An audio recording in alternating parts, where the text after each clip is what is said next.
the secret to triathlon training that'll make you a pro? Hack is related to that unemployment. Color coordinated group of dudes out there today. Morning, Trainiacs. It's tea time.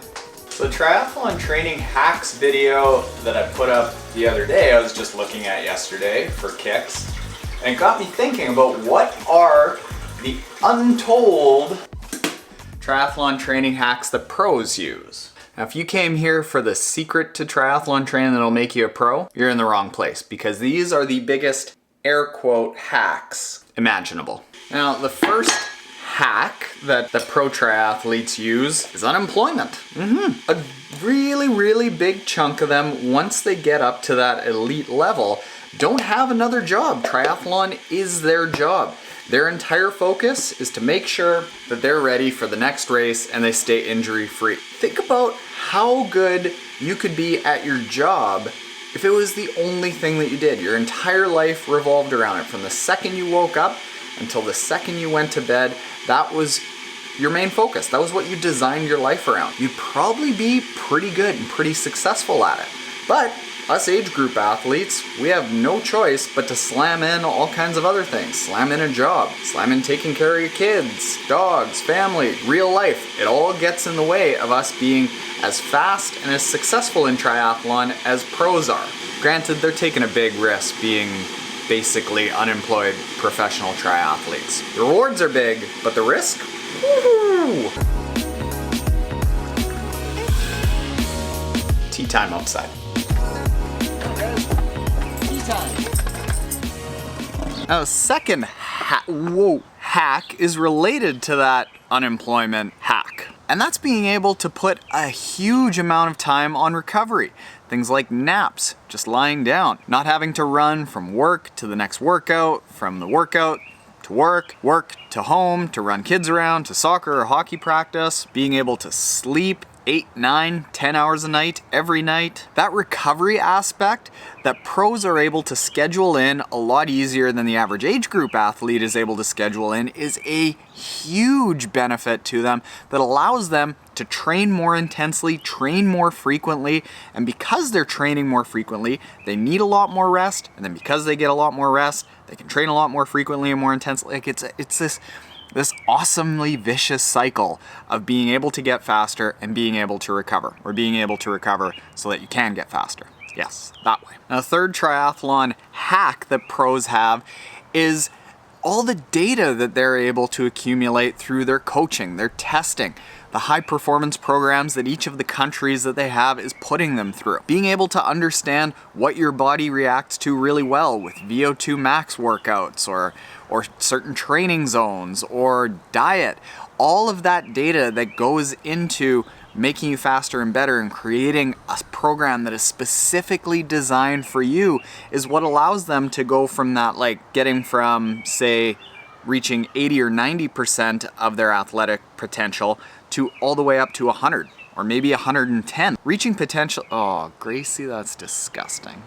Reaching potentials that you didn't think were physically, humanly possible, like having 1:45 Olympic distance triathlons from the Brownlee brothers. That doesn't happen from just training like us age group athletes can do. The amount of science that has to go into that is like, I do that a lot. I need a graphic of Taren's mind was blown. And then finally, the very last thing that is a hack that pro triathletes have that us average age group athletes don't have is they're genetic freaks of nature. Gotta do my duty as a good pet owner. Their physical ability to recover is way better than us average age group athletes. Their ability to constantly keep getting better and not plateau early on is better than us age group triathletes. Their mental ability to push through barriers and endure pain is better than us average age group triathletes. To be the top 1% of 1% of 1% in anything in the world, hard work is going to get you pretty far, but it's not going to be the only thing, because there are thousands of other people in the world that can put in the hard work as well. You need a certain level of genetic talent to set yourself apart from the other thousands of people that are also putting in the work. So it's a combination of, yes, absolutely crazy, put everything else in your life on hold hard work and that genetic talent to receive all that hard work and become faster, not burn out. So all that said, are we all destined to just be total schlubs unless we're unemployed, do thousands and thousands of dollars worth of testing, get our genetics in line? I don't know how you'd possibly do that, and rest all day? No, you can always become the best version of yourself, but this is all just to say that instead of comparing ourselves to anyone else out there, we have to compare ourselves to ourselves, because you don't know what systems, luxuries, gifts, genetics other people have in play that you don't. Be the best trainiac that you can be. If it would just dry out a little bit, Pat and I could go for a nice little recovery ride. But it's sloppy right now. It's really sloppy. She's dry. It's humid. It's windy. Here, let's see if you can't hear this now, but that's your dead cat. That's what keeps it from being like all the time. You hear that? Apparently we're getting a hell of a tailwind on the way back, but going out is not going to be a treat.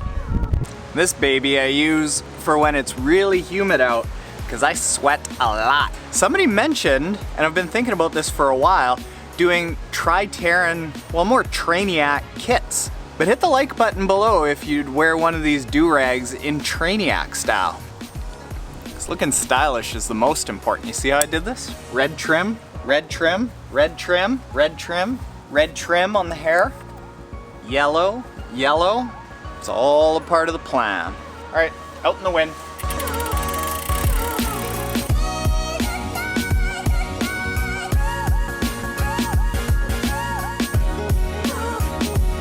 Oh, most color coordinated man in triathlon. I try. Might as well look good. Yeah. Look good being slow.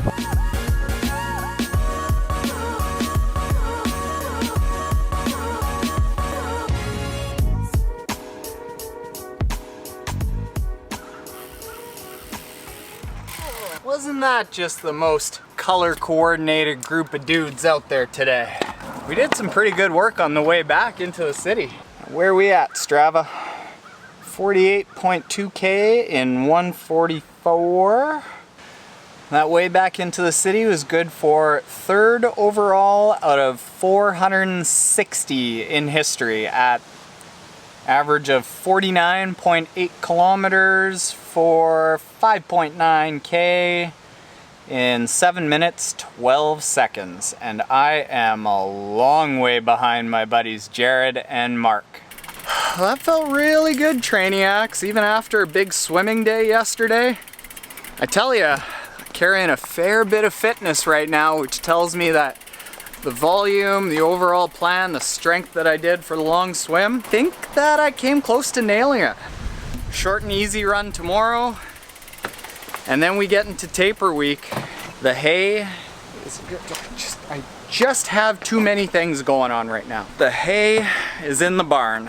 If you aren't already subscribed, today would be a very good day to subscribe, because tomorrow we're gonna follow Pat to his first triathlon of the year, which I bet is gonna be an outright win. And we're gonna document it and do it up very nice, very cinematically. A lot of good shots we're gonna try out. All right, I gotta put you down, Trainiacs. I got a bike, I got a helmet, I got an awesome bandana, do-rag. It's too much. Hey, chill out. All right, see you, Trainiacs. Off the top rope.